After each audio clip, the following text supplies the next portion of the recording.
Existe um momento em que a ilusão já não sustenta mais a alma. É quando a verdade começa a se revelar e a cura pode finalmente iniciar. Sabe aquela sensação de que existe uma diferença entre quem a gente é de verdade e a pessoa que a gente mostra para o mundo? Pois é. Hoje vamos mergulhar fundo numa ilusão que não tem nada a ver com truque de mágica, sabe? É algo que acontece bem aqui, dentro da nossa cabeça. É a ilusão do eu. Aquela máscara que muitas vezes a gente nem percebe que está usando no dia a dia. E essa ideia de um disfarce psicológico, como diz o Hamed, é a chave de tudo. É a partir desse pensamento que a gente vai tentar entender por que será que criamos essas máscaras. E o que é mais importante, né? Como é que a gente começa essa jornada para encontrar quem somos de verdade, lá no fundo, por trás de tudo isso? Então, para a gente entender de verdade essa ilusão, o primeiro passo é olhar para dentro. O problema, veja bem, não está no mundo lá fora. Está em como o nosso mundo aqui dentro, principalmente os nossos desejos, acaba distorcendo o jeito que a gente enxerga as coisas. É aquela velha briga, né, entre o que a gente quer que seja e o que realmente é. E o ponto crucial é este aqui, ó. Não é um simples engano, uma coisinha boba.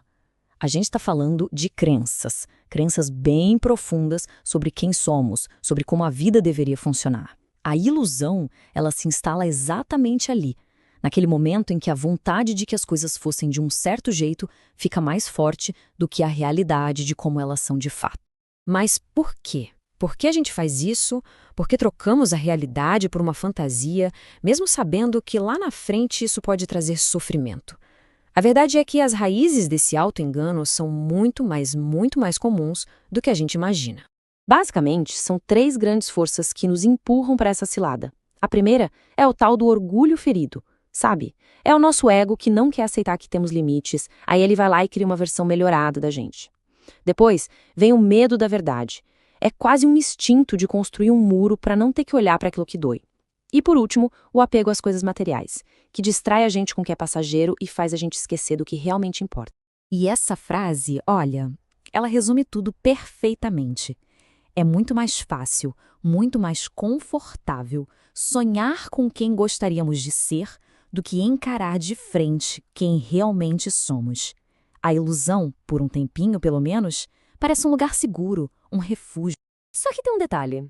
Toda ilusão tem prazo de validade. A vida, de um jeito ou de outro, sempre dá um jeito de nos trazer de volta para a realidade. E esse choque de realidade, por mais que doa, é ele que se torna o grande motor do nosso crescimento.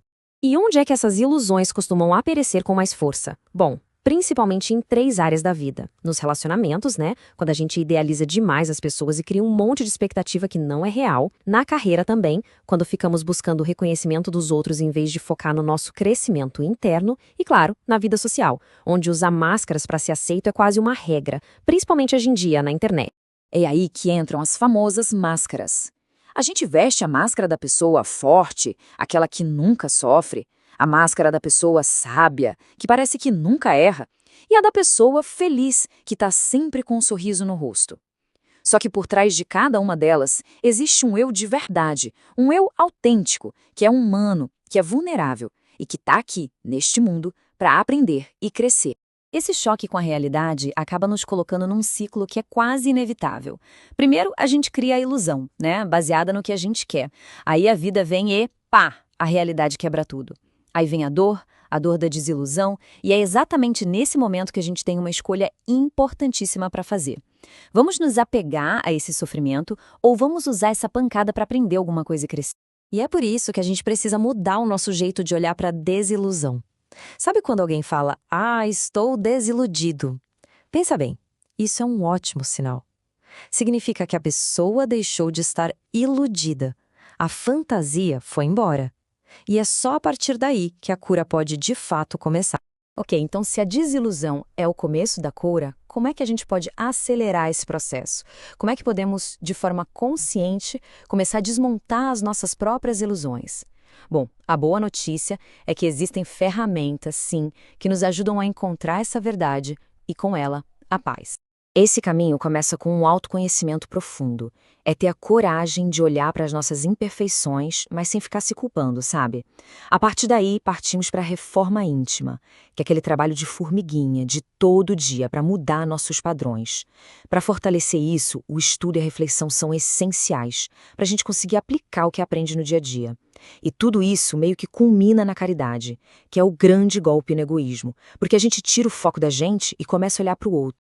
Mas se tem um antídoto final, a cura definitiva para a ilusão, essa cura se chama amor verdadeiro. E não estou falando daquele amor de novela possessivo. Estou falando de um amor que se mostra como compaixão, para a gente conseguir entender sem julgar.